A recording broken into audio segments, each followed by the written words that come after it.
Welcome back, guys, to another episode of the Courtside Investor Podcast. I'm the host, the Card Boss. Today is Tuesday, the 9th of September. Beautiful morning. And in exactly 1 month from now, I'll be heading to the Macau show, the Asia Sports Cards Convention 2025, the third Macau card show ever. Right. So huge show. I've been doing lots and lots of preparation. And today's video is part 2 of the series of the road to the Macau show. I promised you guys that I was going to put together a series, okay, to talk about the show, talk about preparation, talk about expectations and stuff like that. So in the very first episode, I talked about some mail day, some of the cards that arrive. I do have some cards here, but I'm not going to go through cards today. I'm going to talk about the Macau show in general, and maybe it's a bit of an origin story just to give you guys to familiarize a bit, and why I think it's a show that's a bit different from some of the shows that you guys are accustomed with, especially from the US. Okay, so let's talk a bit about history. This is the 3rd edition of the Macau show. For those guys who don't know where Macau is, it's located about an hour away by car from Hong Kong, so it's a very close proximity. They are part of China, so it's Macau as they are, okay? So there is a very close proximity to Hong Kong and China. Geographical location-wise, it's an excellent spot. It's right near what we call Central Asia, okay? From Kuala Lumpur, Malaysia, it's about a 4-hour flight. From Philippines, I believe, it's about 3 hours.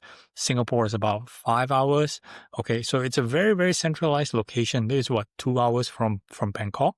So very centralized location, allows people from around the entire region to come. So it's within a short flight. Friends from Australia may find it a bit far. I believe it's going to be about a 10-hour journey from Australia. But then again, compared to me flying to the US, it's going to be like a 17-hour journey. So this is one of the biggest shows you have in the region. Of course, we do have smaller shows. Previously, Shanghai had a show. Philippines have a weekly show. There's shows in Philippines as well. But this is the biggest one whereby everybody's looking forward to. So as I said, this is the 3rd Macau show, and they're hosted by Card Hobby from China.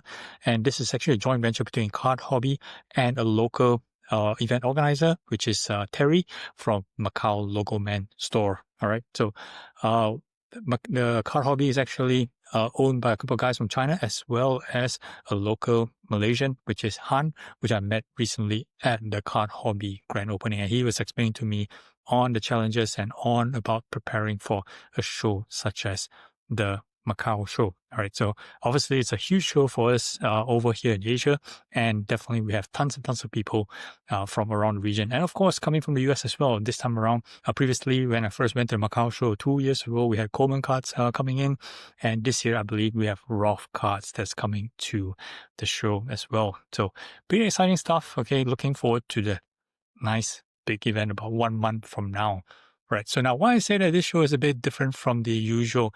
Now, typically, of course, we are very accustomed to shows like the Nationals, the Dollar shows, and most of these shows, you have dealers coming in from different parts of the US. And sometimes you get to say the same guys, okay, but one thing's for sure is you get a very heavy amount of traffic, as in people walking across the show, general collectors, hobbies, flippers, repackers, and stuff like that, okay? But when it comes to Macau show, it's a bit different. People in Asia are less keen to travel abroad. Maybe they'll do it once, for the experience. But most of the times it's actually, they don't really fly that far, just to go to a show to buy certain things. Unless, of course, they are on a hunt for something specific. Or maybe, Macau being a tourist destination, they are actually spending some time there, a weekend with friends, a weekend with family. And therefore, show is part of the itinerary. Of course, this year's show has an extra zing to it, which is the NBA preseason between the Brooklyn Nets and the Phoenix Suns. And I, wanted to actually attend the particular game until Kevin Durant, got traded to the Houston Rockets. So me and my buddy decided that maybe we could this one to skip. I wasn't going to watch Devin Booker play against a bunch of rookies from the Brooklyn Nets. All right. So back to the show, attendees, right? So obviously we have tons and tons of dealers coming from across Asia, from, as I mentioned, from the Philippines, of course, from China, from Taiwan, from Malaysia, from Singapore, from Indonesia. So, Indonesia, not so much, but definitely from all these countries, Japan as well, don't forget about Japan. And maybe I got a bit of sprinkle from Australia and part from the US side as well, maybe a bit from Europe, who's to know. Okay, so generally the first Macau show was about 80 tables, and last year was 100 plus. Definitely this year they can expect it to be much, much bigger. Lots as the organizing team gets more familiarized with the what kind of offerings that they have. Definitely the show will supposed to get better and better. I expect no less this year. I did not attend last year's show due to some scheduling clash, so I just only got some feedback from the friends that actually attended the show and tell me what they thought about the last year's show compared to the show, the very first Macau show that I attended. So last year was the introduction of the first trade night in the Macau show. So awesome stuff. But one thing people noted that people were exiting the shows early just to make it to the trade night, which is because the trade night was actually located away from the venue.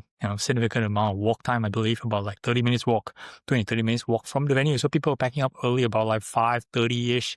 The show ends at 7, but people are already packing up early to head to the trade night that started, I believe, at about 7 p.m., if I'm not mistaken.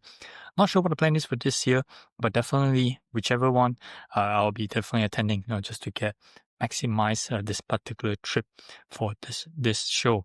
Now, one thing for this show is, what I mentioned, right? So you got a little less foot traffic in terms of the general people coming to buy stuff. You still get it, people who are coming to the show to get a feel, some vibes, and pick up some cars, look at some cool things. Definitely have some of that.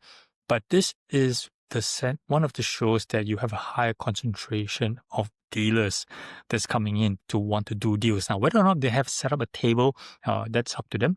Okay, some of them do, some of them don't. The table cost here is about $1,000 USD per table over the weekend. So it's not really cheap, so it's pretty expensive. But some people figure that having a table gets a little bit able to display your stuff properly over the course of 3 days, and therefore get better eyes over the cars that you want to sell. So there are 3 kinds of people that I expect to see at the show. Number one, you have people who are intent to sell. So people will be there to put lots and lots of stuff to actively move cars as the season, NBA season is about to begin. Football season has begun. Football is not so much popular here. You definitely have soccer and you definitely have basketball, which is going to be very predominant in this particular show, and maybe some sprinkle Pokemon as well, but we're going to talk about sports. So basketball and soccer, definitely the big ones here. And you have a lot of dealers who are very motivated to sell. They're going to put a lot of stuff for sale. And a lot of dealers, you can tend to find good prices as well if they are those dealers, they are motivated to sell. And then you have a set of other dealers, who are motivated to buy. So they are there to just basically mop up inventory, whether or not it's for their own store back home in their own country, online sales, whatnot, and stuff like that. So you have a bunch of deals that's very incentivized to buy. And of course, they're coming in paying strong. They're definitely paying with cash, and definitely they are one here to pick up, to fill up the showcases and bring back home. And the third set of dealers you kind of find is you're going to have people who are just there to enjoy the vibe and just to display the cars that they have. So you have dealers that are coming in with their Kobe Bryant PCs, their Michael Jordan PCs, displaying big stuff, not really motivated to sell, unless of course, some crazy offer pops up. And of course, they are also on the hunt for, something unique that they've never seen before, something that maybe a dealer from another country would have, a special 101 or logo man, things like that. So these are dealers that's going to have a very chill weekend, just sitting back at the table, enjoying people, talking about the cars, talking about the hobby, and they don't mind just spending a little bit of money on the table, just have people come back and interact with them. And, maybe they may do a deal, 1 or 2 deals over the weekend. So you have these 3 groups of people, which I find pretty unique. So generally, when you want to prepare for a show like this, you got to fall under one of these 3 categories. So either you're there to sell, either you're there to buy, or you're there to just have fun. Okay. Now, if you fall under in between, what do I mean by in between? So if you're there, you're going there, with a set of cars and you're going to price it at 20 or 30% above comms, because obviously there's cost to travel to the show, right? Flights and accommodation and expenses. For me personally, it's about $5,000 for the entire weekend. Okay, flights, accommodation, and the cost of the table as well. I'm sharing a table with my buddy Eric from Hong Kong. So the total cost for me is about $5,000 USD. It's not cheap. It's a big investment. Okay. So obviously, if I was there to, to want to incentivize to move cards, I want to move cards quickly. So I definitely need to, cover these costs. But I'm there actually to do some significant, deals. I want to just go there and do a couple of deals. There are cards that I want looking out for. So my goal there at the show is to do a couple of things. One is I don't mind having, big cards such as, these 2015 Gold Select Kobe. PSA 10, that's a pop one.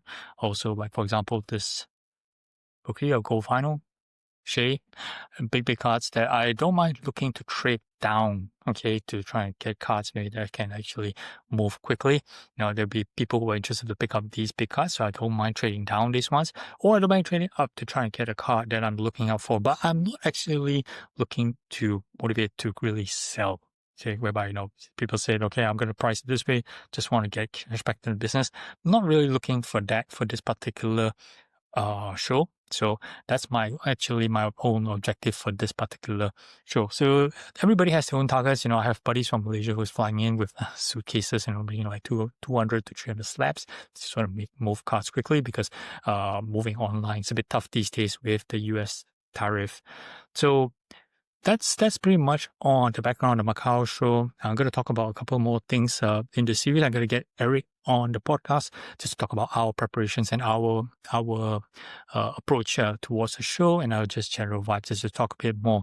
So do stick and follow this series, follow this playlist on the Road to Macau series, and I'll have more content for you guys soon. Do like, subscribe for this channel. I'll chat with you guys again. 卡波手。